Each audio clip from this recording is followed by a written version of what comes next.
நான் ஆரம்பத்தில் ராமலிங்கர் பணிமன்றம் என்ற அருட்செல்வர் பொள்ளாச்சி மகாலிங்கம் ஐயா அவர்கள் அமைத்திருந்த அமைப்பிலே கல்லூரி படிக்கிற காலத்திலே மேடையிலே கொஞ்சம் பணிகளெல்லாம் செய்வோம். டாக்டர் ஔவை நடராஜன் எங்களை அதற்கெல்லாம் பழக்கினார். முத்தமிழ் காவலர் கியாபே விஸ்வநாதன் அவர்கள் திருச்சியிலிருந்து ரயிலில் வருகிறார், நீ போய் அழைத்து வா என்று என்னை சொன்னார். அப்போது நான் அவர் ரயிலில் வருகிற அந்த பெட்டியை தேடி அதன் வாசலிலேயே நின்றேன். சும்மா அப்படி ஒரு கிரேக்க சிற்பம் மாதிரி வெள்ளவெளேல்னு ஒரு தோற்றம் அவருக்கு. அந்த பெட்டியை விட்டு நெடு நல்ல உயரம் முத்தமிழ் காவலர் கியாபி விஸ்வநாதன் இறங்குறார். கையில் ஒரு சின்ன ப்ரீஃப் கேஸ் வச்சுருக்கார், வேறு ஒன்றும் இல்லை, எவ்வளோண்டு ஒரு ப்ரீஃப் கேஸ் அவருடைய தேவைகளுக்காக. அதை அவர் எடுத்துக்கிட்டு அப்படி இறங்கினார். நல்ல முதுமை அப்போவே அவருக்கு. நான் விழாவுக்கு அழைக்க போயிருக்கிறேன், அதனால் ஐயா பெட்டியை கொடுங்க, நான் எடுத்துக்கிட்டு வர்றேன், வெளியில் வாகனம் நிற்கிது, பெட்டியை கொடுங்கன்னு. பெட்டியை கொடுங்கன்னு நான் சொன்னபோது அவர் ஒரு பதில் சொன்னார், எனக்கு ஒன்றும் அவ்வளோ வயசாகலை. அப்படியே அசந்துட்டேன், எனக்கு ஒன்றும் அவ்வளோ வயசாகலை, பெட்டியை அடுத்தவங்கிட்ட கொடுக்குற அளவுக்கு எனக்கு வயசாகலை தெரியுமா அப்படின்ட்டு அவர் பாட்டுக்கு அதை அப்படியே எடுத்துக்கிட்டு ஸ்ட்ரெயிட்டாக அப்படியே நடந்து அந்த ரயில்வே பிளாட்ஃபாரத்தில் நடந்த காட்சி இன்னும் என்னுடைய மனசில் அப்படியே நிற்கிது. முதுமை என்பதை மனதளவில் ஏற்றுக்கொண்டு விட்டவர்களுக்கு இளமையில் முதுமை வந்து விடுகிறது. மனதளவில் அதை நிராகரித்து விட்டவர்களுக்கு முதுமை கூட அவர்களை நெருங்குவதற்கு அச்சப்படுகிறது. அது ஒரு தனி குணம். பாருங்க, தனியாக வந்திருக்கிறேங்கிறார், இந்த வயதில் ஒரு தனியாக வந்திருக்கிறேன் அப்படிங்கிறார். அது ஒரு பெரிய விஷயம். அவருடைய அந்த தமிழ் ஆர்வத்தை நான் முதலில் வாழ்த்துகிறேன், பாராட்டுகிறேன். எனக்கு இன்னைக்கு ஒரு தலைப்பு கற்பதும் நிற்பதும் அப்படின்னு ஒரு தலைப்பு. ரொம்ப சிம்பிள், திருக்குறளே இருக்கு, கற்க கசடர கற்பவை கற்றபின் நிற்க அதற்கு தக அப்படின்னு சொல்லியிருக்கிறார் திருவள்ளுவர். படிப்பது மட்டும் போராது, படித்த வழியிலே மனிதன் நிற்க வேண்டும். என்ன படித்திருக்கிறானோ எல்லாம் படித்த வழியிலே நிற்க முடியாது, அதில் தேர்வு செய்து கொள்ள வேண்டும். இதெல்லாம் எனக்கு உகப்பானது, எனக்கு சரியானது, இது எனக்கு சரியில்லாதது, என்னால் ஏற்றுக்கொள்ள முடியாதது. திருக்குறளில் மட்டும் ஒரு பெரிய அழகு என்னன்னா, திருவள்ளுவர்கிட்ட போய் ஒன்று நான் ஏற்றுக்க முடியாதுன்னு சொன்னாலும் சந்தோஷமாக கேட்டுக்கிற பொறுமை அவருக்கு உண்டு. ஏன்னா எப்பொருள் யார் யாருவாய் கேட்பினும் அப்பொருள் மெய்ப்பொருள் காண்பது அறிவுங்கிறார். என்னை எதிர்த்து பேசினா கூட எனக்கு சந்தோஷம்னு சொல்றார். இன்னைக்கு அப்படி சொல்றவங்களே உலகத்தில் கிடையாது. நீ மட்டும் என்னை எதிர்த்த ஒழிச்சிட்டு மறுவேலை போப்பேன், அந்த உணர்வு இல்லை. நான் இன்னைக்கு சொல்றேன், அந்த உணர்வு உள்ளவர்கள் மனிதர்களே இல்லை. என் கருத்திலிருந்து மாறுபட உனக்கு உரிமை உண்டு என்பதை ஒப்புக்கொள்ள மறுக்கிறவர்கள் மனிதர்களாக இருப்பதற்கு தகுதியற்றவர்கள். என்னிலிருந்து நீ மாறுபடுவதற்கு உனக்கு முழு உரிமை உண்டு. அது மகனா இருக்கலாம், மருமகளா இருக்கலாம், மகளா இருக்கலாம், கணவனா இருக்கலாம், மனைவியா இருக்கலாம், தாத்தாவா இருக்கலாம், பாட்டியா இருக்கலாம், யாரவனான் இருக்கலாம். மாறுகிறேன் என்று சொல்வதற்கான ஒரு உரிமை தரப்பட வேண்டும். மத நூல்கள் அதை தருவதில்லை. மத நூல்கள் தங்களை கேள்வி கேட்பதை சகிப்பதில்லை. விசாரிப்பதை, கேள்வி கேட்பதை, சிந்திப்பதை, ஆலோசிப்பதை, அதை எதிர்த்து ஒரு கருத்தை பதிவு செய்வதை மத நூல்கள் ஏற்றுக்கொள்வதே இல்லை. ஆனால் திருக்குறள் அப்படி அல்ல. என்னிலிருந்து மாறுபட்ட ஒரு கருத்தை நீங்கள் சொல்வதென்றாலும் நான் ஏற்றுக்கொள்ள தயாராக இருக்கிறேன் என்பதுதான் வள்ளுவர் கண்டறிந்த ஒரு வாழ்க்கை முறை. அதனால எது சரியில்லையோ அதை தூக்கி அந்தந்த தள்ளி வச்சிடலாம். ஆனால் எது சரியோ அதை நான் பின்பற்ற தொடங்கலாம். இந்த உலகத்தில் 1000 நல்லவை இருக்கலாம், 1000 நல்லவையும் நானே பின்பற்ற முடியாது. என்கிட்ட ஒருத்தர் கேட்டார், சார் இதுவும் சரியா இருக்கு. சில பேர் நாய் வாய் வச்ச மாதிரி ஒரு பழமொழி சொல்லுவான், எல்லாத்திலையும் போய் தானே அதை செய்யணும், இதை செய்யணும், இதை செய்யணும், இது செய்யணும், எல்லாம் நல்ல. ஒரே வார்த்தை, தம்பி, எல்லா நல்லதையும் நீ செய்ய முடியாது, ஆனால் நீ செய்கிற எல்லாமே நல்லதாக செய்ய முடியும். இந்த வித்தியாசத்தை வாழ்க்கையில் புரிஞ்சுக்கணும். எல்லா நல்லதையும் நானே பண்ண முடியாது, ஆனால் நான் செய்கிற எல்லா காரியமும் நல்ல காரியமாக பண்ண முடியும். அதை தெரிஞ்சுக்கிட்டு முதல்ல வாழ்க்கையை ஆரம்பின்னா ஒரு 5-6 நல்லது இவ்வளோதான் நம்மளால் பண்ண முடியும். அதுக்கு மேலே நம்மளால் ஒரு பெரிய நல்லதுகள் எல்லாம் உலகத்தில் செஞ்சுட்டு போக முடியாது. அது மாதிரி திருவள்ளுவர் சொல்வதில் ஏற்பதை ஏற்கலாம், ஏற்க மறுப்பதை நீங்கள் மறுக்கலாம். நிற்க அப்படின்னு ஒரு எல்லை கொடுக்குறாரு. புத்தக கண்காட்சியில் அந்த தலைப்பு நான் வச்சிருக்கிறேனே எதுக்காக அப்படின்னா, சார் இந்த உலகத்தில் ரொம்ப சிம்பிளாக புத்தகத்தை சப்போர்ட் பண்ணி ஒரே வரியில ஏன் புஸ்தகம் படிக்கணும் அப்படிங்கிறதுக்கு விளக்கம் சொன்னவர் திருவள்ளுவர். எப்படி? அவன்கிட்ட போய் ஒருத்தர் கேள்வி கேட்கிறான், சார் மனுஷனுக்கும் விலங்குக்கும் என்ன வித்தியாசம் அப்படின்னு கேட்கிறார். மனுஷனுக்கும் விலங்குக்கும் என்ன வித்தியாசம் அப்படி ஒரே வரி திருவள்ளுவர் சொன்னார், மனுஷனுக்கு புஸ்தகம் படிக்க தெரியும், விலங்குக்கு புஸ்தகம் படிக்க தெரியாது. புஸ்தகம் படிக்க தெரிஞ்சா அது மனுஷன், ஆனா புத்தகம் படிக்க தெரியாட்டி அது விலங்கு. விலங்கோடு மக்கள் அணையர், இளங்குனூர் கற்றாரோடு ஏனையவர். விலங்கோடு மக்கள் அணையர். விலங்கு மாதிரி யாரு புஸ்தகம்லாம் எடுத்து படிக்காதவன். இதை விட சிம்பிளா எப்படி சொல்ல முடியும்? ஆனா சில பேர் வெட்கம் இல்லாம தன்னை விலங்குன்னு ஒத்துக்குவான். இப்பெல்லாம் நாங்க வசதியா இருக்கிறோம், பிளேன்ல வரோம். அப்பெல்லாம் சொற்பொழிவாளரை பிளேன்லயே ஏற்ற மாட்டாங்க, அது ஏதோ தீட்டுங்கிற மாதிரி ஒதுக்கி வச்சிருப்பேன். காரே கொடுக்க மாட்டாங்க, பஸ்ஸில் தான் போயாகணும். அந்த ஒரு 30-35 வருஷத்துக்கு முன்னாடி படாத பாடுபட்டு நான் பஸ்ஸில் போகும்போது சார் ஒரு கியூ, ஒரு வரிசை, அந்த வரிசையில் பாருங்க உள்ளே போனோம், நம்பவே முடியாது. பஸ் வந்து நிற்கிது, பயங்கர கூட்டம். ஒருத்தர் என்ன பண்ணுறான், அந்த கூட்ட வரிசையை அப்படி ஒரு தள்ளிட்டு, அதுவும் ஒரு ஒரு தாய்மை அடைந்த பெண் நிற்கிறாங்க வரிசையில், அவங்கள ஒரு தள்ளிட்டு அவன் பாட்டுக்கு அப்படியே ஏறி போய் உள்ளே போய் சீட் பிடிச்சான், இடம் பிடிச்சி உட்காந்தான். அப்புறம் நாங்கள்லாம் வரிசையில் ஏறினதுக்கு அப்புறம் எனக்கு கொதிப்பு. நான் நேராக அவங்ககிட்ட போய் ஒரு கேள்வி கேட்டேன், சார் நீ எல்லாம் ஒரு மனுஷனா? நீ எல்லாம் ஒரு மனுஷனா? வரிசையில் நிற்கணுங்கிற உணர்வும் உனக்கு இல்லை. அதுவும் ஒரு பெண் நிற்கிறாங்க, தாய்மை அடைந்தவங்க நிற்கிறாங்க, அவங்கள தள்ளிக்கிட்டு நீ போய் ஏறி போய் ஒரு சீட் பிடிச்சி உட்காருறியே, நீ எல்லாம் ஒரு மனுஷனா அப்படி. ஸோ என் வாழ்க்கையில் மறக்க முடியாத விஷயம். அவன் சொன்னான், இல்லை இப்போ என்னங்கிற. இப்போ அவனை பொறுத்த வரைக்கும் சீட் கிடைச்சாச்சும் உட்காந்தாச்சு, இது எதுக்கு இல்லை இப்போ என்னங்கிற அப்படி. நான் யோசித்தேன், மனுஷன் இல்லாததுக்கிட்ட எனக்கு பேச தெரியாதுப்பா, நான் வேற வழி இல்லை அப்படின்ட்டு வந்து இங்கே உட்காந்து என்னுடைய எனக்கு கிடைச்ச இருக்கையில் வந்து நான் உட்காந்தேன். எனக்கு பக்கத்து இருக்கையில் இருந்தவன் ஒரு கேள்வி கேட்டான், நல்ல நோஸ்கட் வாங்கினீங்களாம்மா. அது பாருங்க, நான் போய் ஒரு கேள்வி கேட்டு அவமானப்பட்டு வந்ததில் அவனுக்கு அவ்வளவு சந்தோஷம். இந்த சமூகத்திலும் நல்லது சொல்லிக் கொண்டு இன்னும் நாங்கள் உயிரோடு இருக்கிறோமே, அதுவே எத்தனை பெரிய விஷயம் என்பதை நீங்கள் யோசித்து பார்க்க வேண்டும். நான் வேடிக்கைக்கு சொல்லலை, இந்த உலகத்திலேயே கஷ்டமான விஷயம் என்னன்னு கேட்டா, ஒரு மனிதனுக்கு நிஜமான நன்மையை செய்ய முடியாது. நிஜமான நன்மை நீங்க செய்யணும்னு நினைச்சா, உண்மையான நன்மையை செய்யணும்னு நினைச்சா உங்களை அவர்கள் அனுமதிக்க மாட்டார்கள். நன்மை செய்வது போல் நடித்தால் வரவேற்பார்கள், கூடுமான வரை அவர்களை அழிப்பதற்கு வழி செய்தால் உங்களை அதிகம் நேசிப்பார்கள். இந்த முரண் ஏன் எப்படி என்னன்னு தெரியல. யாராவது நல்லது செய்யணும்னு நினைச்சாலே அவர்கள் அதை நல்லதை செய்து முடிப்பது என்பது கஷ்டம்.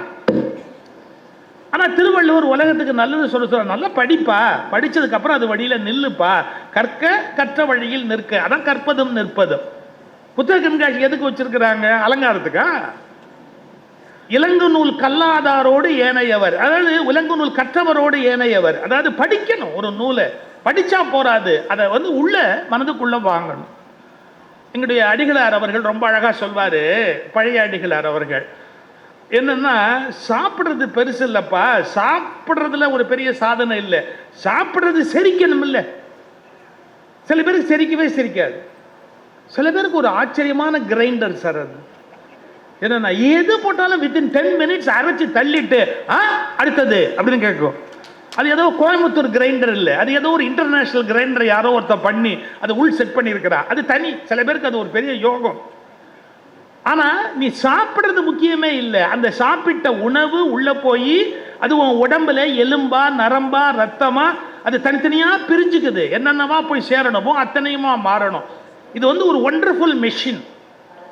அதை ஒரு புத்தகத்தில் படிச்சிருந்த, ரஷ்யாவில் ஒருத்தர் ஆராய்ச்சி பண்ணியிருக்கான். 45 கிலோமீட்டர் ஏரியாவில் ஒரு இண்டஸ்ட்ரி நிறுவி அதாவது இப்படி பிரிக்கணும்னா கூட இவ்வளவு கிளியரா பிரிக்க முடியாதுன்றான். எது எலும்புக்கு தனி, நரம்புக்கு தனி, ரத்தத்துக்கு தனி, அதுக்கு என்னென்ன வேணுமோ அதாவது அங்கங்கே சப்ளை பண்ணிட்டு அப்படியே எடுத்துக்கிட்டே போய் வேண்டாதெல்லாம் எடுத்து வெளியே தள்ளி, இது மாதிரி ஒரு ஒரு ஒரு கருவியை உருவாக்குவது என்பதே கஷ்டம். அதனால சாப்பிடுவது ஒரு பெரிய சாதனை இல்லை, ஆனால் சாப்பிட்டது ஜீரணமாகணும். அது மாதிரி சில பேர் 100 புஸ்தகம் படிச்சுட்டோம், பட்டு முட்டாளா இருப்பான், மட்டையனா இருப்பான். ஒண்ணுமே விளங்காம அவனோட பேசவும் முடியாது, அவனோட எதையும் ஒன்று புரிய வைக்கவும் முடியாது, தாறுமாற பேசும். அவனுக்கு திருவள்ளுவர் ஒரு வார்த்தை சொன்னாரு, எப்பா இவன் படிச்சும் பிரயோஜனம் இல்லை. அவனுக்கு சொன்னது கூட பெருசு இல்லைங்க, எங்களை மாதிரி மேடையில் பேசுறவன் பாருங்க, எங்களை செருப்பால் அடிக்கிற மாதிரி ஒன்று சொன்னார். ஒரு வார்த்தை, டேய் ரொம்ப படிச்ச, பெருசா பேசின, ஒன்னையுமே வாழ்க்கையில் நீ நடைமுறைப்படுத்தலை அப்படின்னு சொன்னா, உன்ன மாதிரி ஒரு படு முட்டாள் இந்த உலகத்தில் இருக்க முடியாது. ஓதி உணர்ந்து பிறர்க்கு உரைத்தும் தான் அடங்கா பேதையில் பேதையார் இல், முட்டாளில் பெரிய முட்டாள் இந்த உலகத்தில் இல்லை. பாருங்க, சில பேர் நிறைய படிச்சிருப்பான், ஆனா எதுபடியும் நடக்க மாட்டான், வாழ்க்கையில எதையுமே பின்பற்ற மாட்டான், எதையுமே யோசிக்கவும் மாட்டான். எனக்கு இதுதான் புரியல, ஏன் நம்முடைய மக்கள் புதிதாக தெரிந்து கொண்ட ஒன்றை நடைமுறைப்படுத்துவதற்கு ஏன் அச்சப்படுகிறார்கள், பயப்படுறாங்க. ஓஷோ ஒரு வார்த்தை சொல்றார், life is full of fear. பிறந்த அன்னையிலேருந்து மனிதன், பிறந்த அன்னையிலேருந்து இல்லை, வயிற்றில் இருக்கும் போதே ஃபியர் குழந்தைக்கு. மனிதர்கள் அளவுக்கு மீறி அச்சப்படுகிறார்கள். அதன் காரணமா எதனாவது ஒரு மாற்றம், இதான் உண்மை அப்படின்னு சொன்னா ஏற்றுக்கொள்வதற்கே தயாரா இல்லை.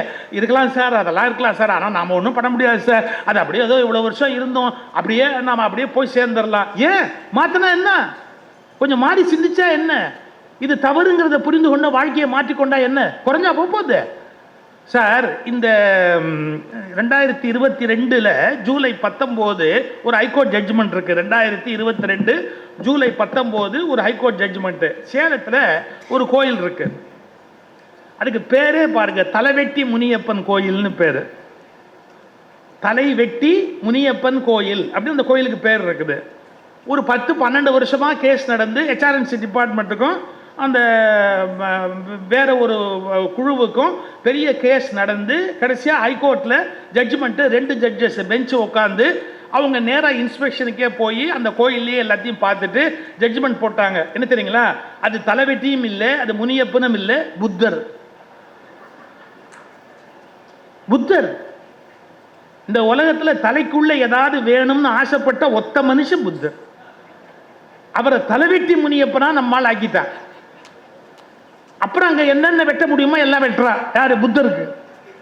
2 ஹைகோர்ட் ஜட்ஜஸ் ஸ்ட்ரெயிட்டா போய் ஸ்பாட்ல இன்ஸ்பெக்ட் பண்ணிட்டு அப்புறமா ஆர்குமெண்ட்ஸையும் வச்சு அவங்க ஜட்ஜ்மெண்ட் போடுறாங்க. என்ன, இது புத்தர் சிலை, எனவே நீங்க மரியாதையா பௌத்த நிறுவனத்து கையில கொடுத்துடுங்க, இல்ல நீங்க இந்து மரபின்படி இந்த கோயிலை பூஜை பண்ணக்கூடாது அப்படின்னு ஜட்ஜ்மெண்ட் போட்டாச்சு.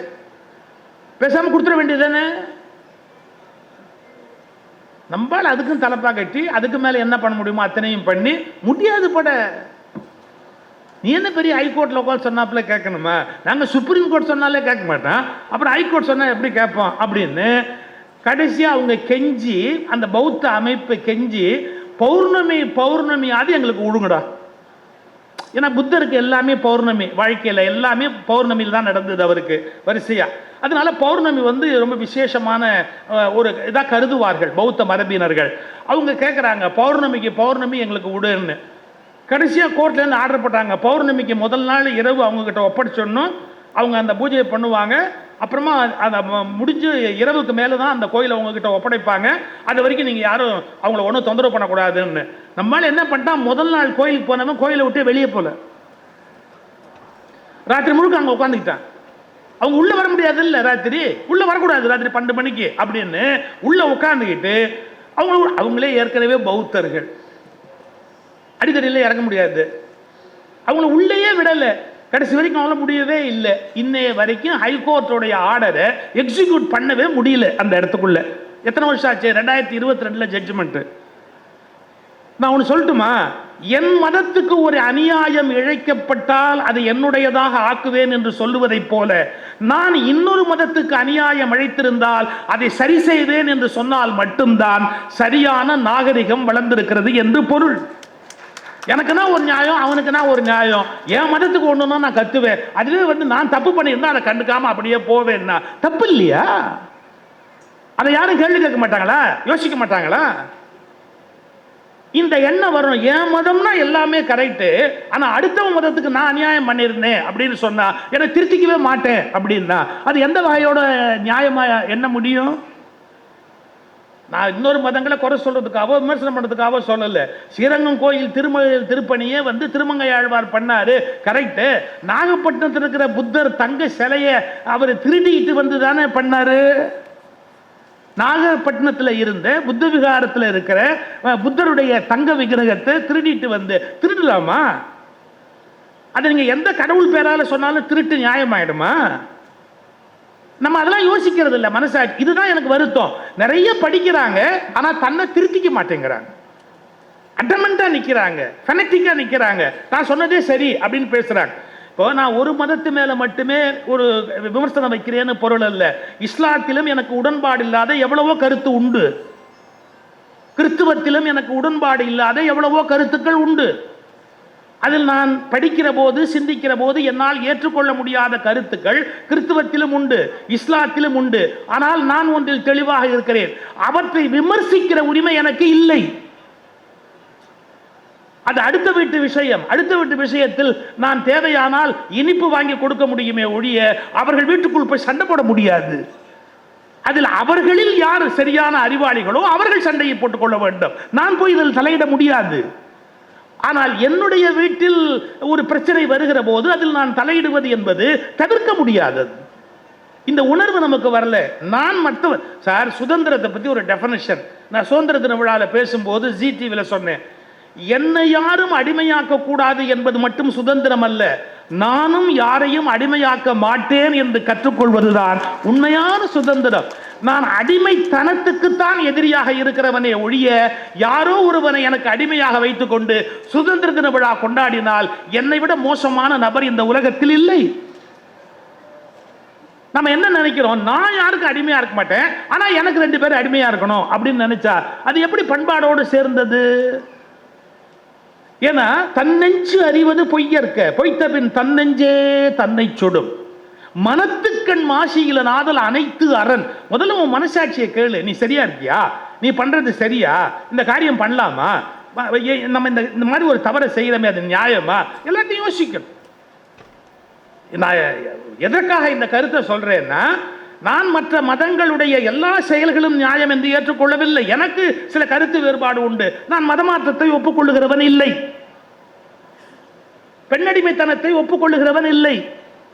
அண்மையிலே தாலிபான்ல ஒன்று போட்டிருக்கிறார், பெண்கள் இருக்கிற வீட்டில் ஜன்னல் இருக்கக்கூடாது, பெண்களுடைய தன்மை வெளியில் படக்கூடாது என்பதற்காக தாலிபான்ல என்ன பண்ணிருக்கிறாங்க, ஜன்னல் இருக்கக்கூடாது. ஏற்கனவே ஜன்னல் இருக்குமானால் அது அடைத்து வைக்கப்பட வேண்டும். நியாயமா? அது என்னால் அதை ஏற்றுக்கொள்ள முடியாது. ஆனா நான் என்ன சொல்ல வரேன் அப்படின்னு கேட்டா, இன்னொருவரை பற்றிய விமர்சனத்தில் எனக்கு ஒரு எல்லை இருக்கு. அந்த எல்லையோடு நான் திரும்பி வந்துடணும். அதுக்கு மேல் நான் எந்த எல்லைக்குள்ளேயும் போக முடியாது. ஆனா என்னுடைய மனசாட்சி சொல்லணும், நான் சரியா இருக்கிறேன்னா, என்னுடைய விஷயத்துல நான் நேர்மையா இருக்கிறேன்னா, நான் செய்யக்கூடாத தவறுகளை செய்யறேனா அப்படிங்கறத யோசிக்கணும். இந்த நாட்டில் புஸ்தகத்துக்கு பஞ்சமா, இலக்கியங்களுக்கு பஞ்சமா, நூல்களுக்கு பஞ்சமா?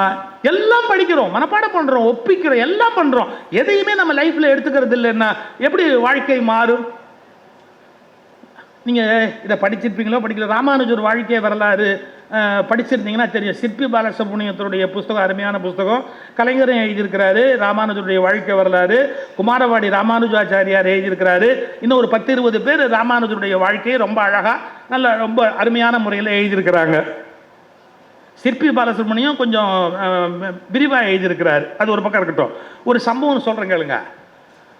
காஞ்சிபுரத்தில் திருக்கச்சி நம்பிகள்னு ஒருத்தர் இருந்தார். காஞ்சிபுரத்தில் இருந்ததால் அவருக்கு திருக்கச்சி நம்பிகள்னு பேர். ராமானுஜர் அவரை ரொம்ப மரியாதையாக மனதில் கொள்ளுவார். ஆனால் அவர் வேறு வர்ணம். பட் அவர் மேலே ரொம்ப மரியாதை உண்டு ராமானுஜருக்கு. ராமானுஜருக்கு குரு பெரிய நம்பிகள்னு ஒருத்தர். அந்த பெரிய நம்பிகள் வீட்டு கிரகப்பிரவேசம் காஞ்சிபுரத்தில். அவர் வீடு கட்டி வீட்டுக்கு புண்ணியாவச்சனம் பண்ண போறார், கிரகப்பிரவேசம் பண்ண போறார். அந்த பெரிய நம்பிகள் கிரகப்பிரவேசம் பண்ண போற போது இதை பாருங்க, நாளைக்கு காலையில விடிய காலையில கிரகப்பிரவேசம்னு வச்சிருக்கிறாங்க. ராத்திரி ஒரு 11-12 மணிக்கு என்ன பண்ணிட்டார் இந்த திருக்கச்சி நம்பிகள், நேரா பெரிய நம்பிகள் கட்டி இருக்கிற வீட்டுக்கு போய் ஒவ்வொரு ரூமா பார்த்து, இது இன்னாரையா, இதுதான் இதுவா சயன அறையா, இதான் தலிகை பண்ற இடமா, இதுதான் சமையல் ஆகுது. அப்படி எல்லாம் பார்த்துட்டு கடைசி வரைக்கும் போய் புழக்கடை தோட்டம் எல்லாத்தையுமே இப்படி பார்த்துட்டு ரொம்ப சந்தோஷம் அப்படின்னு ஒரு வார்த்தை சொன்னார். அப்போ எல்லாரும் கேட்டாங்க, என்னங்க கிரகப்பிரவேசம் நாளைக்கு காலையில் தான், ஆனால் நீங்கள் இப்போ வந்து பார்க்குறீங்களே என்ன சமாச்சாரம்? அந்த காலத்து மரபுப்படி வேறு வர்ணத்தவர்கள் ஒரு எல்லையோடு நின்று வீட்டுக்குள்ளே வர முடியாது. அது கிரகப்பிரவேசம் ஆயிட்டா அப்புறம் உள்ளே வந்து பார்க்க முடியாது. எங்கே பெருமாளுக்கு பூஜை ஆகும், எங்கே தலிகை ஆகும் எல்லாம் தெரிஞ்சுக்கணும்னா நான் இப்போ வந்து பார்த்தா தான் உண்டு. நாளைக்கு அப்புறம் இங்கே எல்லாம் கிரகப்பிரவேசம் பண்ணியாச்சுன்னா புண்ணியாச்சனம் பண்ணியாச்சுன்னா நான் உள்ளே வர முடியாது. அதனால நான் எல்லாத்தையும் இப்போவே பார்த்துட்டேன், ரொம்ப சந்தோஷம், நல்ல வீடு, அவர் நல்லா இருப்பார்னு சொல்லுங்கன்ட்டு வெளியே போயிட்டார் அவர் பாட்டுக்கு. உடனே ஓடி போய் ராமானுஜர்கிட்ட சொல்றாங்க இந்த சமாச்சாரத்தை, இந்த மாதிரி திருக்கச்சி தம்பி வந்துட்டாரு, எல்லோ ரூமுக்குள்ளேயும் போயிட்டு போனாரு, அந்த சமயக்கட்டு வரைக்கும் போனாரு, புழக்கடை வரைக்கும் போனாரு, தோட்டத்து வரைக்கும் போனாரு. அப்படி டக்குன்னு ராமானுஜர் சொன்னார், நாளை காலை கிரகப்பிரவேசம் நிறுத்தப்பட்டது. பெரிய நம்பிகள் முதல்ல பெரிய நம்பிகள்கிட்ட போய் சொல்றாங்க, இது மாதிரி உங்க வீட்டுக்குள்ள பூந்தாரு, இங்கெல்லாம் பார்த்தாரு, அங்கெல்லாம் பார்த்தாரு, அவர் இது வரைக்கும் போனாரு. அப்படி பெரிய நம்பிகள் சொன்னாரு, நாளை காலை கிரகப்பிரவேசம் நிறுத்தப்பட்டது அப்படின்னு. நிறுத்தப்பட்டது அதை உடையாந்து ராமானுஜர்கிட்ட சொல்றாங்க, இந்த மாதிரி நிறுத்தப்பட்டதுன்னு பெரிய நம்பிகள் சொன்னார். கரெக்ட், திருக்கச்சி நம்பி உள்ள போயிட்டார்ல, ஆமா, நாளை காலை கிரகப்பிரவேசம் நிறுத்தப்பட்டது. யாருக்கும் ஒன்றும் புரியல. அப்ப என்னங்க அர்த்தம், அவர் உள்ள விடக்கூடாதா என்ன? நீங்க ராமானுஜருடைய ஸ்டேட்மெண்ட் கேட்கணும். இல்லை, மிக உத்தமனான திருக்கச்சி நம்பியின் பாதம் பட்ட இடத்தை நாம் வேறு மந்திரங்கள் சொல்லி கெடுத்து விடக்கூடாது. அவர் பாதம் பட்ட இடத்தை எதுவும் செய்து விடாதீர்கள். இதற்கு மேல் ஒரு புண்ணியமை அங்கு ஏற்படுத்த முடியாது. இதற்கு மேல் ஒரு தூய்மையை இன்னொருவர் ஏற்படுத்த முடியாது. தூய்மையே வடிவமானவர் திருக்கச்சி. அவர் பாதம் பட்ட இடத்தை நீங்கள் தேவையற்ற உங்களுடைய நுழைவின் மூலமாய் கெடுத்து விடாதீர்கள். கிரகப்பிரவேசம் முடிந்து விட்டது. இலக்கியத்தில் இருக்குல்ல, ராமானுஜர் வாழ்க்கையில் இருக்குல்ல, எல்லாருடைய வாழ்க்கையில் இருக்கல. என்ன அப்படிப்பட்ட ஒரு குலத்தை சார்ந்தவர் வீட்டில் வந்து போனது, உண்மையான பக்தியுடையவர் வந்து போனது என்பது சிறந்த விஷயம் என்று சொல்லுகிற போது நாம் ஒரு சிலரை மட்டும் அர்த்த மண்டபத்துக்குள் நுழையக்கூடாது என்று சொல்வது எந்த வகையில் நியாயமானது? பிரபந்தத்துக்கு இசையமைக்கக்கூடிய சக்தி உடைய ஒரு மிகப்பெரிய இசை ஞானி இந்த மண்டபத்தை தாண்டி வர முடியாது, அந்த மண்டபத்தை தாண்டி வர முடியாது என்றால் கற்கிறோம், கற்ற வழியில் நான் நிற்பதில்லை, பிறரை வெளியில் நிறுத்துகிறோம். அது இன்னும் அவமானகரமானது. நான் ஏன் இவ்வளவு கோவப்படுறேன் அப்படின்னு பல பேர் கேட்கிறாங்க. சார், இன்னைக்கு என்ன சொல்றாங்க, இந்து மதம் அப்படியே கீழே போயிடுச்சு, மற்ற மதங்கள்லாம் மத மாற்றத்தாலையும் வன்முறையினாலும் வளர்ந்துகிட்டே வருது அப்படி ஒரு சார்ஜ் சொல்றாங்க. ஒரு நிமிஷம். இந்த மதத்துல ஃபார்வர்ட் இருந்தாங்க, ஓபிசி இருந்தாங்க, ஷெட்யூல்டு காஸ்ட் இருந்தாங்க, எல்லாருமே இருந்தாங்க. முதல்ல யார் வெளியே நிறுத்தினது? சார், நம்ம வெளியில நிறுத்தி வச்சா எவனும் கூட்டிட்டு போக மாட்டானா? நீயும் உள்ள விட மாட்ட, இன்னொருத்தரும் கூட்டிட்டு போக கூடாது, நீயும் மதிக்க மாட்ட, இன்னொருத்தரும் மதிக்க கூடாது அப்படின்னா how can we can tolerate this cruelty? நீயும் மதிக்க மாட்ட, அடுத்தவனையும் மதிக்க விட மாட்ட அப்படின்னா யாரும் இந்த கொடுமையை சகிச்சுக்க முடியாது. அப்ப நம்ம ராமானுஜர் வழியில் நின்றோமா? இவ்வளவுதான் என்னுடைய கேள்வி. ராமானுஜருக்கு சிலை வைக்கிறோம், அந்த சிலைக்கு என்ன பேர் தெரியுங்களா? தி ஸ்டாச்சு ஆஃப் ஈக்குவாலிட்டி. எப்படி? தி ஸ்டாச்சு ஆஃப் ஈக்குவாலிட்டி, சமத்துவத்தின் சிலை. சமத்துவத்தின் நிலை, சமத்துவத்தின் சிலை சரி, சமத்துவத்தின் நிலை, சமத்துவத்தின் சிலை வைத்தால் போதாது, அதை தலை வைப்பதற்கு நம்முடைய சமய குருமார்கள் பழக வேண்டும். இன்னொரு மனிதனை, ஒரு வார்த்தை சார் பாரதி வரியில எனக்கு ரொம்ப பிடிச்ச வரி, மனிதர் நோக மனிதர் பார்க்கும் வழக்கம் இனி உண்டோ? இப்படி பார்க்காதேங்கிறார், நோகிற மாதிரி பார்க்காதேங்கிறார். அவன் சில இடத்துல சார் கூச்சமே இல்லாம அவன் என்ன சாதி, அவங்க என்ன ஆளு, எத்தனை இடத்துல கேட்கறாங்க தெரியுங்களா? பெரிய பெரிய இடங்கள்ல கேட்கறாங்க, அவன் என்ன சாதி, அவன் என்ன ஆளு அப்படி. எனக்கு ரொம்ப அதிசயமா இருக்கு, இது என்ன பழக்கம் இது அப்படி. பாரதி மனிதர் நோக மனிதர் பார்க்கும் வழக்கம் இனி உண்டோன்னு கேட்கிறார். எவ்வளவு பெரிய விஷயம். அவனை ஏகத்தாளமா பார்க்காத, தாழ்வா பார்க்காத, குறைவா பார்க்காத, என்ன அப்படின்னு கீழ் நோக்கி அவனை கீழன்னு பார்க்காத. மனிதர் அப்படி பார்த்தா தாங்க முடியாது. மனிதர் நோக மனிதர் பார்க்கும். ஒரு அருமையான சூஃபி கதை. ஒரு சூஃபி ஞானி நல்ல ட்ரெஸ் பண்ணுவார். சூஃபீஸில் வந்து சில பேர் ஒவ்வொரு மொத்தம் அவங்கவுங்க சௌகரியப்படி இருப்பாங்க. ஒருத்தர் ஜவ்வாது வித்தவர் இருக்கிறாரு, இசை பாடினவர் இருக்காரு. சூஃபீஸ் வந்து நம்முடைய சித்தர்கள் மாதிரி வித்தியாசமானவங்க. ரொம்ப நல்ல உடை உடுத்துவார்.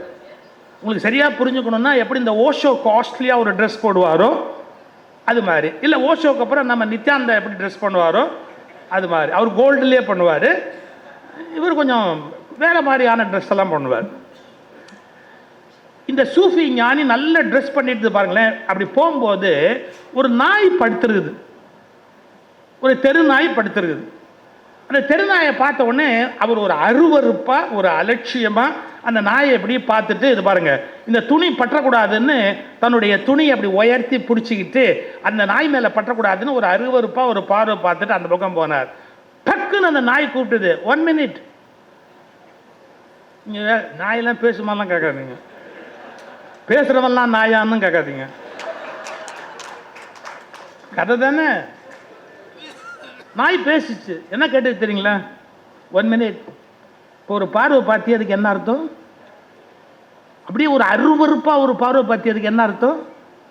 ஒருவேளை என் மேலே உன் துணி பட்டுட்டா உனக்கு அது தீட்டாயிடும், இல்லை அழுக்காயிடும், அசிங்கமாயிடும், என்னமோ ஒன்று ஆகிடும் இல்லையா? அது ஆகக்கூடாதுங்கிறதுக்காக துணி அப்படி வசதி பிடிச்சல. ஆமாம், அதை எடுத்துகிட்டு போய் ஒரு பக்கெட் தண்ணியில் போட்டு முக்கி எடுத்தால் எல்லாமே போயிடுமேடா. ஒரு பக்கெட் தண்ணியில் அதை முக்கி எடுத்தாச்சுன்னா எல்லாமே முடிஞ்சு போச்சு இல்லை, எல்லாமே போயிடும் இல்லை. இப்போ அந்த நாய் சொல்லிச்சு பாருங்க, இதை தண்ணியில் போய் மூக்குனா எல்லாமே போயிடும். ஆனால் இப்போ நீ என்ன அருவருப்பாக நீ பார்த்தியே, அந்த பார்வை என் மேலே விழுந்தது, இதை 7 கடலில் போய் கழுவுனாலும் போவாதுரா. நீ என்னை எவ்வளோ அலட்சியமாக பார்த்த, தெருநாய் தானேன்னு என்ன ஒரு பார்வை பார்த்தல, அப்போ அந்த அலட்சியத்தை நான் எப்படா தாங்குவேன்? ஏன்னா நீ எவ்வளவு மனிதர் நோக, மனிதர் பார்க்கும் என் உயிர் நோக நீ பார்த்திய ஒரு பார்வை, என்ன இது ஒரு நாய் தானேன்னு பார்த்தியே, அதை என்னால் தாங்க முடியல. 7 கடல்ல போய் குளிச்சா கூட என்ன நீ பார்த்த பார்வையோட அழுக்கு போகாதேன்.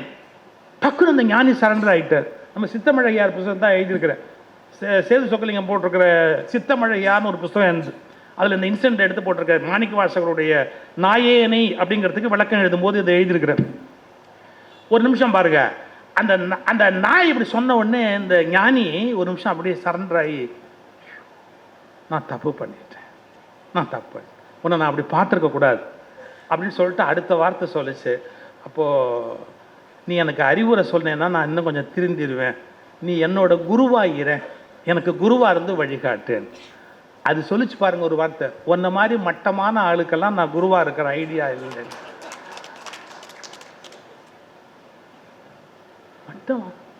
நான் இறைவனை தொடரவேன், முறைப்படி தொடரவேன், 6 வேளையும் தொடரவேன், எல்லாமே சரியா செய்யறவன். என்ன நீ கடவுள் நம்பிக்கையே இல்லாதவன். அந்த நாய் சொல்லுது, நீ எத்திஸ்ட், கடவுள் நம்பிக்கையே இல்லாதவன், நான் எப்படி உனக்கு குருவா இருக்க முடியும்? அவருக்கு அவமானம் தாக்க முடியல. நான் முறையா போய் தொழுகையெல்லாம் பண்ற ஆளு, என்னை போய் நீ கடவுள் நம்பிக்கை இல்லாதவன்னு சொல்றிய. சொன்ன உடனே அந்த நாய் கேட்டுச்சு, இப்போ யாராவது சாப்பாடு போட்டாங்கன்னா நான் சாப்பிடுவேன், அடுத்த வேளை சாப்பாட்டுக்கு வேணும்னு எடுத்து உள்ளே வச்சுக்குவேன். ஏன்? எனக்கு தெளிவாக தெரியும், அடுத்த வேளை எனக்கு உணவு வேணும்னா கண்டிப்பாக கடவுள் கொடுப்பாருன்னு நான் தெளிவாக இருக்கேன். அவர் கொடுக்கலன்னா அதில் ஏதோ நியாயம் இருக்கு அப்படின்னு நான் தெளிவாக இருக்கேன். நீங்கள் அப்படி இல்லைடா, மூட்டையில் வச்சிருப்பீங்க, கிடங்குல வச்சிருப்பீங்க, அங்கே வச்சிருப்பீங்க, இங்கே வச்சிருப்பீங்க, எங்கெங்கயோ எதையோ வச்சிருப்பீங்க, என்னென்ன அநியாயம் பண்ண முடியுமோ அத்தனையும் பண்ணுவீங்க. உங்களை மாதிரி மோசமான ஒரு கடவுள் நம்பிக்கை இல்லாதவனுக்கு நான் எப்படிடா குருவா இருப்பேன்? நான் என்ன தட்டி வச்சிருக்கிறேன்னா எங்கேயாவது போய் வாங்கி எடுத்து வச்சுக்கிறதுக்கு? எவன் போடுறானோ அங்கேயே தின்ட்டு அப்படியே போயிட்டு இருக்கிற அந்த பக்குவம் உனக்கு இல்லையே. அப்ப என்ன அர்த்தம்? அந்த பாரதியோட வரியை ஒரு வினாடி தியானம் பண்ணுங்க. ஓஷோ பாஷையில சொல்ற அந்த வரியை தியானம் பண்ணுங்க. யார் ஒருவரையும் அவர்கள் மனம் நோகும்படியாக பேசக்கூடாது, பார்க்கக்கூடாது, நடத்தக்கூடாது. மனிதர் நோக மனிதர் பார்க்கும் வழக்கம் இனி உண்டோ? எக்காரணத்தை முன்னிட்டு நாம ஒருவர் நோகும்படியான ஒரு காரியத்தை செய்யக்கூடாது. சங்ககாலம் தொடங்கி இக்காலம் வரையிலும் இருக்கிற கவிஞர்கள் ஏதோ ஒரு வகையிலே இந்த சமுதாயத்திற்கு தொண்டாற்றி இருக்கிறார்கள். அதனாலதான் பாரதியார் சொன்னாரு, எழுதுகோள் தெய்வம் எழுத்தும் தெய்வம்னார். அந்த எழுதுகோளுக்கு அவ்வளவு வலிமை இருக்கிறது. எழுத்துக்கு இறைவனுக்கு நிகரான ஒரு வலிமை இருக்கிறது. அதனால இந்த வலிமையினாலே என்ன பயன் அப்படின்னா, இந்த சமுதாயம் பயன்பெற வேண்டும்.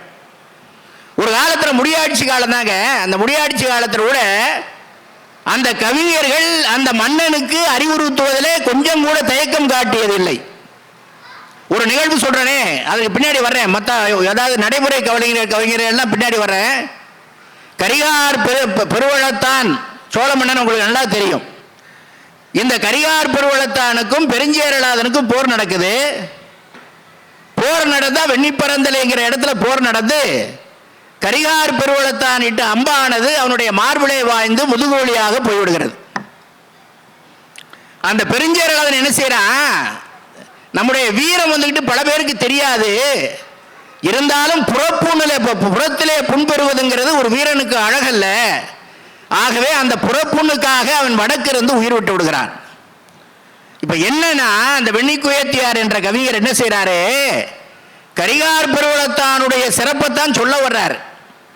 நீ எப்படிப்பட்டவன்னா, கடல் வழியாக மிகச்சிறந்த வடிவத்தில் சிறந்தவன், பெரிய யானைப்படையை கொண்டு எத்தனை பேரையே வென்று வெற்றி வாகை சூடியவன். ஆனாலும் கூட வெண்ணிப்பரந்தையிலே ஒரு போர் நடந்தது, அங்கே பெருஞ்சேரலாதனை நீ வென்றாய். இருந்தாலும் கூட நீ வென்றதற்காக உன்னை நான் புகழ மாட்டேன், அவனைத்தான் புகழ்வென்கிறார். நளியிரு முன்னீர் நாவாய் ஓட்டி வழிதொழில் ஆண்ட உறவோன் மருக கழியல் யானை கரிகால் வளவ சென்றமர் கடந்து நின் ஆற்றல் தோன்ற வென்றோய் சொல்றார். உன்னுடைய ஆற்றலினாலே அவனை வென்றாய், நின்னும் நல்ல நன்றேங்கிறார். உன்னை விட சிறப்புக்குரியவன், பாராட்டுக்குரியவன். இப்போ எப்படியாவது சொல்ல முடியும், மந்திரிக்கு முன்னாடி உன்னை விட அந்த மந்திரி நல்ல மனுஷன் சொல்ல முடியுமாங்க? ஒரு அரசன்ட்ட எந்த விதமான பயமும் இல்லாம நின்னிலும் நல்ல நன்றே கலிகொள் யானை வெண்ணீர் பறந்தலை மிக புகழ் உலகமெய்தி புறப்புண்ணானி வடக்கிருந்தோனேன்னு முடிக்கிறார். பெருஞ்சேரலாதன் வடக்கிருந்து தன்னுடைய புறமுதுகிலே பட்ட புண்ணிற்காக நாணி உயிர் விட்டான் என்று சொன்னால், அவன்தான் உன்னை விட பாராட்டுக்குரியவன் என்று சொல்லி ஒரு அரசன் முன்னிலையில ஒரு புலவர் சொல்லுகிறார், ஒரு கவிஞர் சொல்லுகிறார் என்று சொன்னால், இதை விட ஒரு கவிஞனுக்கு ஒரு செம்மாந்த ஒரு நிலைமை என்ன வேண்டும் சொல்லுங்க? அது மட்டும் இல்லைங்க, வரி விதிக்கிறியா, நிறைய வரி விதிக்கிற, வரி விதிச்சா உன்னுடைய நாடு அழிஞ்சு போகும்னு நேரடியா சொல்றாரு. பாண்டியன் அறிவுடை நம்பிட விஸ்வநாதர் என்ன சொல்றாரு, எப்பா மக்களுடைய நிலைமை அறிந்து நீ என்ன செய்யணும், வரி விதிக்கணும். அப்படி இல்லைன்னா உன்னுடைய நாடு அழிஞ்சு போகும். எது போலன்னா, ஒரு வயல்ல விளைந்திருக்கிறது நெல்ல யானை உண்ணட்டும் என்று விட்டால் அதில் காலில் மிதிச்சு நிறைய நெல் வீணா போயிடும். அந்த விளைந்த நெல்லை அரிசியாக ஆக்கி கவலமாக உருட்டி உருட்டி அந்த யானைக்கு உணவாக கொடுத்தால் எத்தனை நாளைக்கு உணவாகும்? பறிவுதவ எடுக்கும் பிண்டம் நச்சின் யானை புக்க புலம் போல தானும் நான் உலகமும் கெடுவே என்று சொல்லி அந்த மன்னனை எச்சரிக்கிறார் என்று சொன்னால், அதெல்லாம் இந்த ஜனநாயக நாட்டில் சாத்தியமா? முடியாட்சி காலத்தில் சாத்தியமாக இருந்தது, இப்ப இல்லை. சரி, சங்க இலக்கியத்தை விட்டுட்டோம். இப்ப அக இலக்கியத்தில் ஒரு கூர்மையான பார்வையுடையவன் ஒரு கவிஞன். என்னன்னு சொல்லட்டுமா? ஒரு குளம் இருக்குல்ல, இந்த குளத்தில் பசலை பறந்துருக்கும், பார்த்துருக்கோம் நம்ம. அந்த பசலை அப்படியே அள்ளி குடிக்கிறது இல்லை, அது குடிதண்ணீர் இருக்கிற ஊரணி, ஊரணியிலே பசலை படர்ந்திருக்கிறது. அந்த தண்ணீரை அப்படியே குடிக்க முடியாது. அப்போ தண்ணீரை குடிக்க விரும்புகிறவர்கள் நினைச்சுவார்கள், அது பசலையே அப்படியே தள்ளுவாங்க. பாசி படர்ந்திருக்கிறது அப்படி தள்ளி அந்த தண்ணியை முகர்ந்து குடிச்சிட்டு வர்றதுக்குள்ள கீழே கையை கொண்டு வர்றதுக்குள்ள மறுபடியும் சேர்ந்துடும். இதுக்கு எப்படி ஓம சொல்றாரு, காதலனும் காதலியும் இருக்கிற பொழுது காதலன் பிரிந்த உடனே அவனுக்கு பசலை வந்துடுது அவளுக்கு. ஆனா அவளை தொடுகிற போது அந்த பசலை நீங்கி விடுகிறது. எது போலனா, ஊருங்கேணி உந்துரை தொக்க பாசியற்றே பசலை காதலன் தொடுவுளி நீங்கி விடுவுளி விடுவுளி பரத்தலானே என்று அந்த சங்ககால பாட்டு, குறுந்தொகை பாட்டு சொல்கிறது. நேற்று கூட பத்திரிகையாளர் மாலன் அவர்கள் குறுந்தொகையை பற்றி மிகச் சிறப்பாக பேசியிருக்கிறார். சங்க காலத்தில் அந்த இலக்கியங்கள் அவ்வளவு சொல்லிக் கொடுக்கின்றன, அவ்வளவு செய்திகளை சுமந்திருக்கின்றன. அதை யாருமே சங்க இலக்கியத்தை எடுத்து படிக்கிறது இல்லை. ஏன்னு கேட்டால், சங்க இலக்கியம்ங்கிறது இப்போ சமீப காலத்தில் அது ஒரு அழிந்துபட வேண்டிய இலக்கியம் மாதிரி ஆகிப்போச்சு. ஆனால் அவ்வளவு புதையலான அவ்வளவு கருத்துக்கள் இருக்கிற அந்த சங்க இலக்கியத்தை நம்ம மதிப்பதற்கு தவறி விட்டோம்னு நான் நினைக்கிறேன். நிறைய குவிந்து கிடக்கிறது இந்த புத்தக அரங்குகளில். அந்த சங்க இலக்கிய பாடல்களை எல்லாம் தேவை வரும்போது அல்லது விரும்ப வருகிற போது ஏதாவது ஒரு சங்க இலக்கிய பாடலை எடுத்து பாருங்க, உங்களுடைய மனங்கவருகிற பாடலாக அது இருக்கும். சரி, அதற்கு பின்னாடி பாரதியார் வருகிறார், பாரதிதாசன் வருகிறார். பாரதியார் என்ன சொல்றாரு? ஒரு சமுதாய நோக்கோட தான் அவருடைய கவிதையெல்லாம் இருந்தோம். பாதகம் செய்பவரை கண்டால் பயங்கொள்ளலாகாது பாப்பா, மோதி மிடித்து விடு பாப்பா, அவர் முகத்தில் உமிழ்ந்து விடு பாப்பாம்பார். படித்தவன் சூதும் பாவமும் செய்தால் போவான் பாவோ ஐயோன்னு போவான்பார். அப்ப இந்த சமுதாயத்தில் இந்த சமுதாயம் சீர்கெடுவதற்கு படித்தவன் ஒரு காரணமாக இருக்கிறதுனால மனம் கொதித்து சொல்லுகிறார். இப்படிதான் கவிதை இருக்கணும். படித்தவன் சூதும் பாவமும் செய்தால் போவான் போவான் ஐயோன்னு போவாங்கிறார். பாரதிதாசன் வருகிறார். பாரதிதாசன் என்ன சொல்கிறார்? பாரதியாருடைய விட்ட இடத்திலிருந்து சொல்லுகிறார். அவர் விதவை மனத்தையே அவர் என்ன செய்யல, தொடவே இல்லை. பேடகென்ற அன்றிலை போல் மனைவி செத்தால் பெருங்கிழவன் காதல் செய்ய பெண் கேட்கிறான், வாடாத பூ போன்ற மங்கை நல்லால் மணவாளன் மறைந்தால் பின் மனத்தல் தீதோ, பாடாத தேனீக்கள் உளவா தென்றல் பசியாத நல்வயிறு பார்த்ததுண்டோங்கிறார்.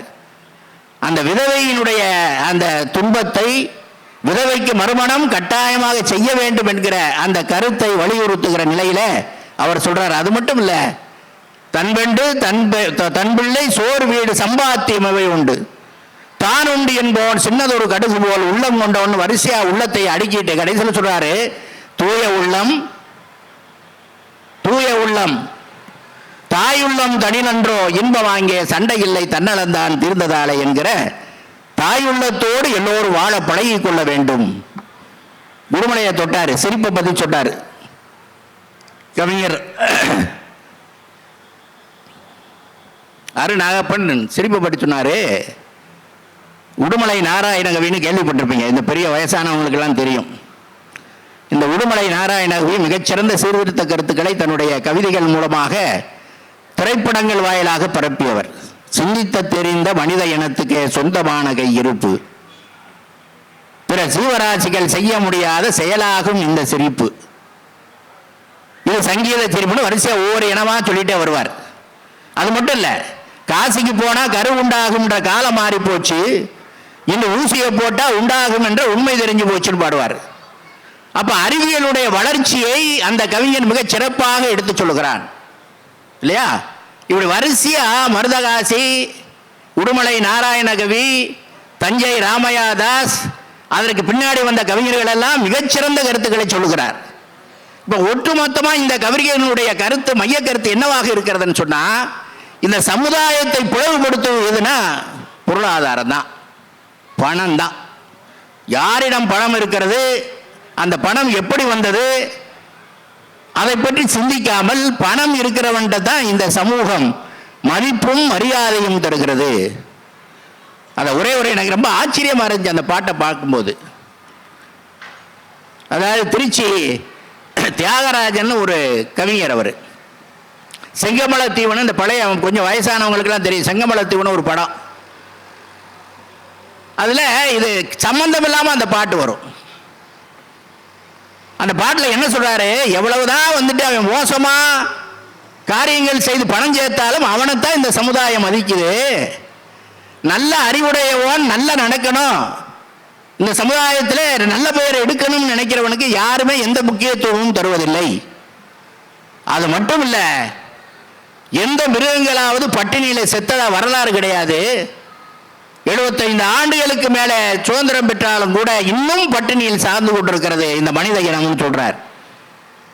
சிந்தித்தால் சிரிப்பு வரும், பாட்டை நல்லா கவனிங்களே, மனம் நொந்தால் அழுகை வரும், தென்றலும் புயலாய் மாறி மாறி வரும் மானிடரின் வாழ்வில், சிந்தித்தால் சிரிப்பு வரும், மனம் நொந்தால் அழுகை வரும், தென்றலும் புயலாய் மாறி மாறி வரும் மானிடரின் வாழ்வில், மோசடி பாதையிலே காசினை சேர்த்தாலும் பாசமுடன் புகழ் பாடி பல பேரும் வரவேற்பார். ரசமில்லா மென்மலராய் வாடிய ஒரு பூங்கொடியாய் வாழ்வினில் நல்லவனே தாழ்வினை அடைவதா. சிந்தித்தால் சிரிப்பு வரும், மனம் நொந்தால் அழுகை வரும், தென்றலும் புயலாய் மாறி மாறி வரும் மானிடரின் வாழ்வில். வனங்களிலே திரியும் பறவை மிருகமெல்லாம், வனங்களிலே திரியும் பறவை மிருகமெல்லாம் வயிற்று பசியாலே வாடி மடிவதில்லை, வயிற்று பசியாலே வாடி மடிவதில்லை. மணலிலே சிறந்தவனாம், மண்ணிலே உயர்ந்தவனாம், மனிதனை இணைத்தாலே மாபெரும் வெட்கமடா. சிந்தித்தால் சிரிப்பு வரும், மனம் நொந்தால் அழுகை வரும், தென்றலும் புயலாய் மாறி மாறி வரும் மானிடரின் வாழ்வில் என்று அந்த திருச்சி தியாகராஜர். ஏதாவது கைதட்டலாம்ல? இல்லை ஒன்று பாட்டு நல்லா இருக்குன்னு சொல்லுங்க, இல்லை நல்லா இருக்குன்னு சொல்லுங்க. இந்த கவிஞனுடைய பார்வையை பாருங்களேன். சமுதாயத்தில் காசு இருக்கிறவனுக்கு தான் மரியாதை இருக்கு. அந்த காசு அவன் எப்படி சேர்த்தானுங்கிறது யாரும் சிந்தித்து பார்க்கறது கிடையாது. உண்மையான உழைப்புல வந்த காசு, உழைப்பிலே முன்னேறி இருக்கிறான் என்று சொன்னா அவனுக்கு மரியாதை கொடுக்கலாம். மோசடி பாதையிலே காசினை சேர்த்தாலும் போய் கார் கதவை திறந்து விடுறோம்ல, இந்த நிலை எங்கே வந்தது அப்படின்னு சொன்னா சமுதாயத்தில் இப்படிப்பட்ட நிலைதான் இருக்கிறது. அதனால ஒட்டுமொத்தமா எல்லா கவிஞர்களுடைய கவிதைகளை பார்க்கிற போது காசு தான். இல்லைன்னா என்ன ஆகும்? பிள்ளை இல்லை, குட்டி இல்லை, தந்தை இல்லை, தாய் இல்லை, யாரும் இல்லை. இல்லானு வேண்டால் ஈன்றெடுத்த தாய் வேண்டால் செல்லாது அவன் வாங்கி சொல்லுங்கிற மாதிரி காசுதான் உலகம் என்பதை எல்லா கவிஞர்களும் படம் முடித்து காட்டியிருக்கிறார்கள். அது மட்டும் இல்ல, எல்லா கவிஞர்களையும் ஒரு தடவை பார்த்துட்டு கண்ணதாசனுடைய கவிதைகளை பார்க்கிற பொழுது மற்ற கவிஞரிடம் முழுமையான ஒரு அந்த பரிணாமம் இல்லை. வாழ்க்கையினுடைய தொடக்கத்திலிருந்து வாழ்க்கையினுடைய இறுதி வரை பாடுகிற ஒரே கவிஞன் யாருன்னா கவியரசர் கண்ணதாசன் தான். ஏன் அப்படி சொல்றீங்கன்னா, அவர் எல்லா சிச்சுவேஷன் திரைப்படத்துக்கு பாடல் எழுதினாலும் கூட குழந்தையில இருந்து கடைசி அவனுடைய வாழ்க்கையினுடைய இறுதி நிலை வரை எல்லா நிலைகளிலுமே அவருடைய பாடல் இருக்கிறது. இப்போ குழந்தைக்கு என்ன பாடினாரு? மழை கூட சில நாளில் தேனாகலாம், மணல் கூட சில நாளில் பொன்னாகலாம், ஆனாலும் அவையெல்லாம் நீயாகுமா, அம்மா என்றழைக்கின்ற சேயாகுமா. சரி, கொஞ்சம் வளர்றான். மாபெரும் சபைதனில் நீ நடந்தால் உனக்கு மாலை விழ வேண்டும், ஒரு மாற்று குறையாத மன்னவன் இவன் என்று போற்றி புகழ வேண்டும் சொல்றார்ல. கருவினில் வளரும் மழலையின் உடலில் தைரிய வளர்ப்பாள் தமிழன்னை, கலங்கம் நேர்ந்தால் பெற்றவள் மானம் காத்திட எழுவான் அவள் பிள்ளை. தாயினுடைய மானத்தை காப்பதற்கு ஒரு மனைவி என்று எழுந்து வருகிறார் இல்லையா? சரி, காதல் அரும்புகிறது. இந்த காதல் பாட்டு கண்ணதாசன் மாதிரி யாரும் பாட முடியாதுங்க. ஒரு கவிஞனுக்கு கற்பனை இருக்கணும், ஓமையை கையாள தெரியணும். இதை எல்லாவற்றையும் சரி விகிதத்தில் கலந்து பாடலை தந்தவன் கவியரசர் கண்ணதாசன். பாவாடை தாவணியில் பார்த்த உருவமாயிது, பூவாடை வீசி வர பூத்த பருவமா, பவாடை தாவணியில் பார்த்த உருவமா. அடுத்த அடி போடுறாரு பாருங்க. பாலாடை போன்ற முகம் மாறியதேனோ,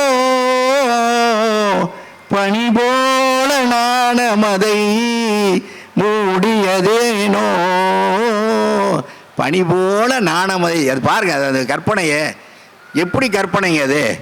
கம்பன் கண்ட சீதை உந்தன் தாயல்லவா, காளிதாசன் சகுந்தலை உன் சேயல்லவா, அம்பிகாபதி அனைத்த அமராவதி மங்கை அமராவதி, சென்ற பின்பு பாவலர்க்கு நீ ஏகதி என்றும் நீ ஏகதி. இன்னொன்னு கண்ணதாசன் ஒரு மிகச்சிறந்த சிறப்பு என்ன தெரியுமா உங்களுக்கு? குடும்ப உறவு சிக்கலை பாடுவதை கண்ணதாசனுக்கு நிகர் கண்ணதாசன் தான். அது அண்ணன் தம்பிக்குள்ள இருக்கிற உறவாக இருந்தாலும் சரி, இல்லையா, அக்கா அண்ணனுக்கு இருக்கிற உறவாக இருந்தாலும் சரி, தந்தை மகனுக்கு இடையில் இருக்கிற உறவு சிக்கலானாலும் சரி, இவற்றையெல்லாம் மிக மிக மிக அருமையாக சித்தரித்து காண்பித்த ஒரு கவிஞன் உலக வரலாற்றிலே இருக்கிறான் என்று சொன்னால கவியரசரை தவிர யார் இல்லை. நீங்கள் பார்க்கலாம். அது மட்டும் இல்லைங்க, ஒரு பொண்ணு விரும்பிய கணவனை மணக்க முடியலை, வீட்டில் சம்மதிக்க மாட்டேங்கிறாங்கன்னு சொன்னால் அந்த பெண்ணினுடைய மனம் எப்படி இருக்குங்கிறத எந்த கவிஞனும் இப்படி கற்பனை பண்ணக்கூடாதுங்க. இதயம் காட்டும் கண்ணாடி வதனமில்லையா, இருவிழிகள் படைத்திருந்தும் தெரியவில்லையா, சிதறிய நல் வார்த்தைகளில் புரியவில்லையா, சிந்தையிலே தெளிவுடையார் யாரும் இல்லையா, சிரிக்க சொன்னார் சிரித்தேன், பார்க்க சொன்னார் பார்த்தேன், எனக்கென ஓர் உணர்ச்சி இல்லை தோழி, காதல் இன்னமுதே அழிய நீ வாழி. அப்பா பத்தி சொல்றா. ஆடை என்று கேட்டவுடன் தந்தவர் தானே, அணிமணிகள் வகை வகையாய் செய்தவர் தானே, ஆடை என்று கேட்டவுடன் தந்தவர் தானே, அணிமணிகள் வகை வகையாய் செய்தவர் தானே, அழகு மகள் இளமை கண்டு மகிழ்ந்தவர் தானே, ஆசை கண்டு சேர்த்து வைக்க மறந்ததும் ஏனோ, சிரிக்க சொன்னார் சிரித்தேன், பார்க்க சொன்னார் பார்த்தேன், எனக்கென ஓர் உணர்ச்சி இல்லை தோழி, காதல் இன்னமுதே வாழிய நீ வாழி. ஏதோ கச்சேரி நடத்துன்னு நினைக்கக்கூடாது. நீங்க ஒரு கவிஞனுடைய உண்மையான முழுமை பரிணாமம் எப்படி இருக்க வேண்டும் அப்படிங்கிறதுக்கு கண்ணதாசன் தான் எடுத்துக்காட்டுங்க. ஏன்னா கண்ணதாசன்ங்கிறது கவிஞர்களில் செம்பாந்து நின்றவன். அவன் யாரை பற்றியும் கவலைப்படலை. காதல் தோல்வி ஆயிடுச்சு, நீ இல்லாத உலகத்திலே நிம்மதி இல்லை, உன் நினைவில்லாத இதயத்திலே சிந்தனை இல்லை, சிந்தனை இல்லை, காயும் நிலாவானந்தால் கண் உறங்கவில்லை, உன்னை கண்டு கொண்ட நாள் முதலாய் பெண்ணுறங்கவில்லை, பெண்ணுறங்கவில்லை. இது காதல் தோல்வி. எட்டடுக்கு மாளிகையில் எட்டி வைத்த என் தலைவன் விட்டு விட்டு சென்றானடி, இன்று வேறுபட்டு நின்றானடி.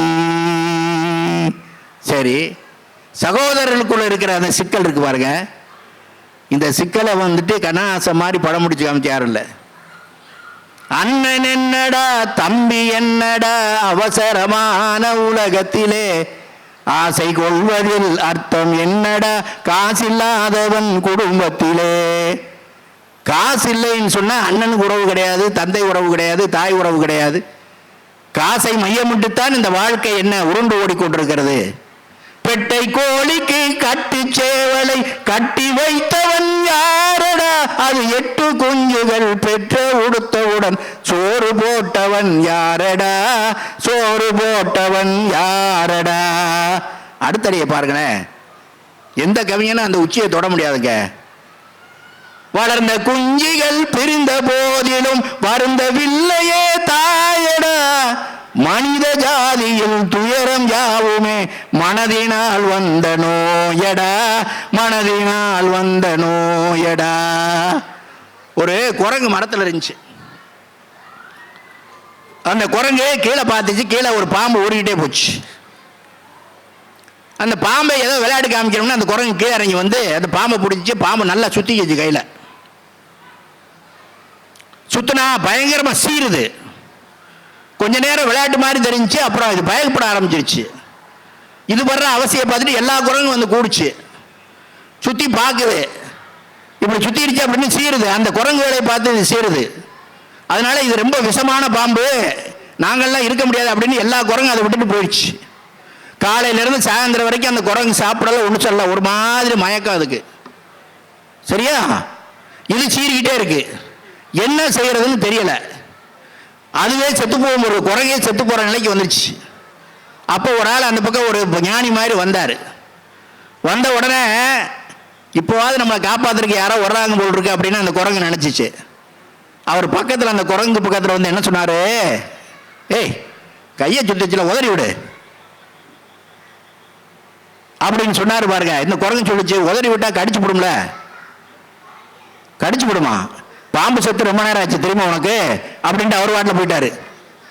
இதான் மனிதனுடைய நிலைமை. மனித ஜாதியில் துயரம் யாவுமே மனதினால் வந்த நோயடாங்கிறார்.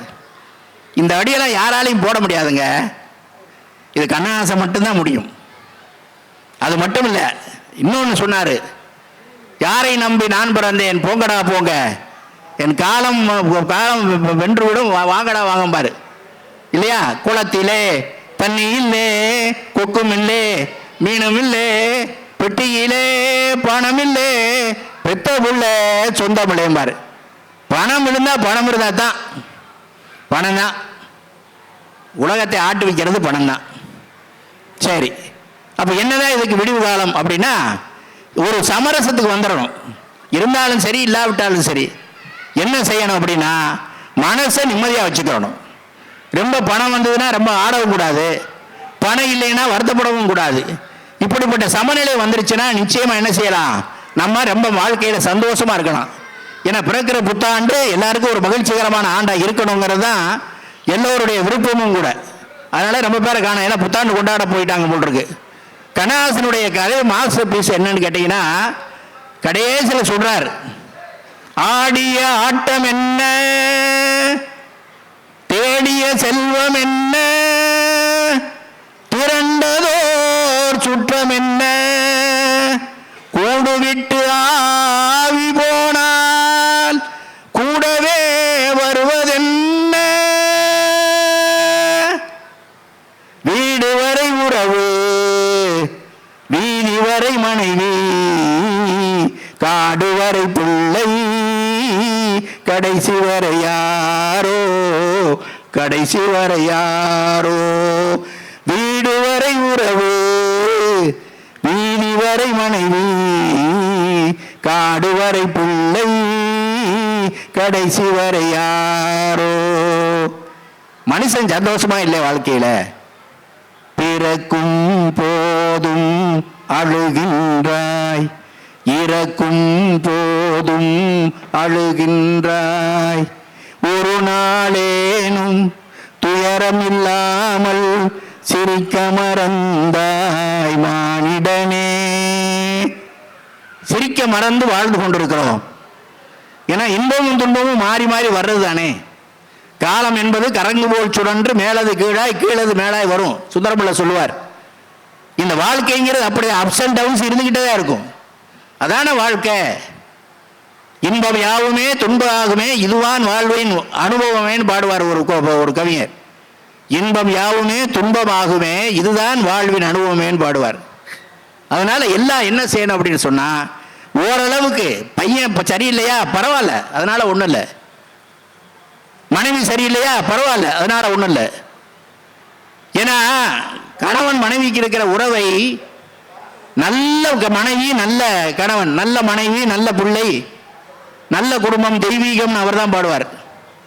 வேறென நீ இருந்தாய் அது வீழ்ந்து விடாதிருந்தேன். உன் கண்ணில் நீர் வழிந்தால் என் நெஞ்சில் உதிரம் கொட்டுதடி. ஒரு கணவன் மனைவி எப்படி இருக்கணும்? நான் பேச நினைப்பதெல்லாம் நீ பேச வேண்டும் இல்லையா? இப்படி நான் என்ன நினைக்கிறேனோ அது நீயாக இருக்க வேண்டும் என்கிறது தான் நல்ல இல்லறத்துக்குடைய இலக்கணம். அது கண்ணதாசன் ரொம்ப அருமையாக சொல்லிட்டு போயிருக்கிறார். அதனால பிறக்க போகிற புத்தாண்டு மிகச்சிறந்த புத்தாண்டாக இருக்கணும் அப்படிங்கிறத நம்மளுடைய இது. கடைசியில் ஒன்று சொல்லி மட்டும் முடிச்சிடுறேன். என்னன்னு கேட்டிங்கன்னா, வாழ்க்கையில் எல்லாம் இருக்கத்தான் செய்யும், போகத்தான் செய்யும், வரத்தான் செய்யும். சகோதரர்களுக்குள்ளே இப்போ பாருங்களேன், 5 பைசா 6 பைசா ஒரு சின்ன வரப்பு தகராறுக்கே அடிதடி. 5 பைசாவுக்கு கொண்டுடுறாங்க. தாயே என்ன பண்ணுறான்? கள்ள தூக்கி போட்டுடுறான். இப்போ பேப்பரை செய்தித்தாளை பிரட்டினாலே எங்கே பார்த்தாலும் கொலை கொள்ளை கற்பழிப்பு தான் இருக்குது. முதியோர் இல்லங்கள் பெருகி கொண்டு வருகின்றன. தாய் தந்தையர் என்ன செஞ்சன? எல்லா மகன்களும் என்ன முதியோர் இல்லத்தில் சேர்க்கறது தான் முதன்மைப்படுறானே தவிர, அந்த தாய் தந்தையை நம்ம எப்படி வளர்த்தார்கள், அவர்களை கடைசி வரை கண்ணுங்கருத்துமாக காக்க வேண்டும் என்பதில் எந்த விதமான விருப்பமும் இல்லாமல் இருக்கிறார்கள். 10 மாதம் சுமந்து பத்தால பகரிரவாய் உழைத்திருந்து வளர்த்தால், வித்தகனாய் கல்வி பெற வைத்தால், மேதினியில் நாம் வாழ்வச் செய்தால், அன்னையை போல் ஒரு தெய்வம் இல்லை, அவள் அடிதோட மறப்பவர் மனிதர் இல்லைன்னு சொல்லி எல்லா கவிஞர்களும் பாடித்தான் வச்சிருக்கிறாங்க. ஆனால் அதை யாருமே பின்பற்றுறது கிடையாது. ரொம்ப எந்திரமயமாயிட்டோம். நம்முடைய வாழ்க்கையை எந்திரமயமாகி போச்சு. கொஞ்ச நேரம் சந்தோஷமா இருப்போம், கொஞ்ச நேரம் சிரிப்போம், கொஞ்ச நேரம் நண்பர்களோடு அலாவலாகுவோம். ஏன்னா இந்த பணம் தான் முதல் குறிக்கோளாக இருக்கும் போச்சுன்னு சொல்லும்போது, அதனால தான் அந்த பண பேயினாங்க. பிடிச்சவனை விடாது.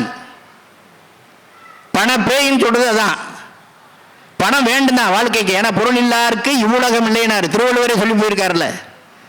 பொருள் இல்லாருக்கு இவ்வுலகம் இல்லை, அருள் இல்லாருக்கு அவ்வுலகம் இல்லைன்னு திருவள்ளுவரே சொன்னார். திருவள்ளுவர் சொல்றதை விட அப்புறம் வேற என்ன அத்தாட்சி வேணும் நமக்கு? பொருள் வேணும் தான். ஏன் இவ்வளவு சேர்க்குறீங்க? ஆடி அடங்கும் வாழ்க்கையடா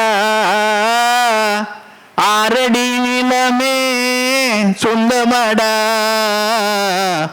ஆடி அடங்கும் வாழ்க்கையடா. ஊரப்பா வளைச்சு போடுறியே, கோடி கோடியா சேர்க்கிறியே. ஏன்னா ஒரு 300 வருஷம் 400 வருஷம் நமக்கு வாழ்நாள் உண்டு அப்படின்னு சொன்னா சேர்க்கிறதுல அர்த்தம் இருக்குங்க. நெருநல் உளனொருவன் இன்றில்லை என்னும் பெருமை உடைத்து உலகு. திருவள்ளுவர் தான் சொல்லியிருக்கிறார். நேற்று இருக்கிறவன் இன்னைக்கு இல்லை. அப்படிப்பட்ட பெருமையுடையது இந்த உலகு.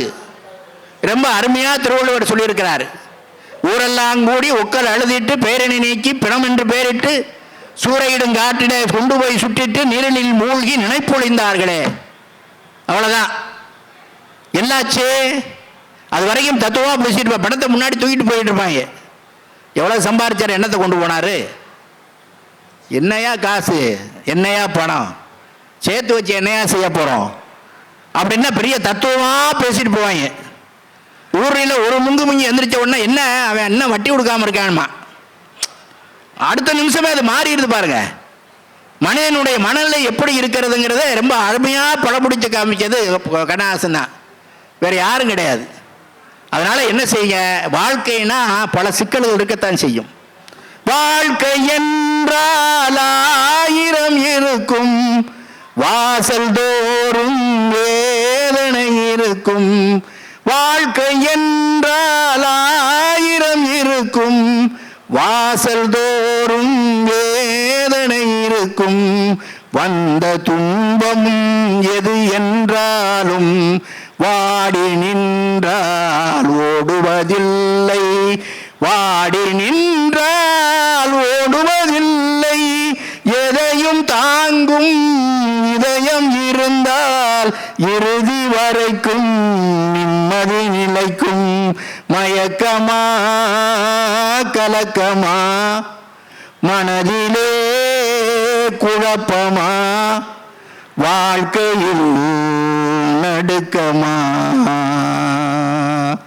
இருக்கீங்கல்ல, உங்களுக்கு கீழே இருக்கிறவன் பாருங்க, ஏன் மேலேயே பார்க்குறீங்க? அவன் அம்மனை மாதிரி கோடீஸ்வரன் ஆகிட்டான், அவன் கோடீஸ்வரன் ஆகிட்டான், அப்படி பார்க்கக்கூடாது. உனக்கும் கீழே உள்ளவர் கோடி நினைத்து பார்த்து நிம்மதி நாடு.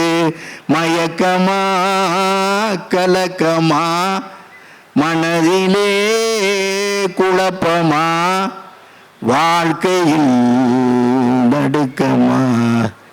ஆகவே கவியரசர் அப்படின்னா அந்த பட்டம் அவருக்கு தான் பொருந்தும், வேற யாருக்கும் முடியாது.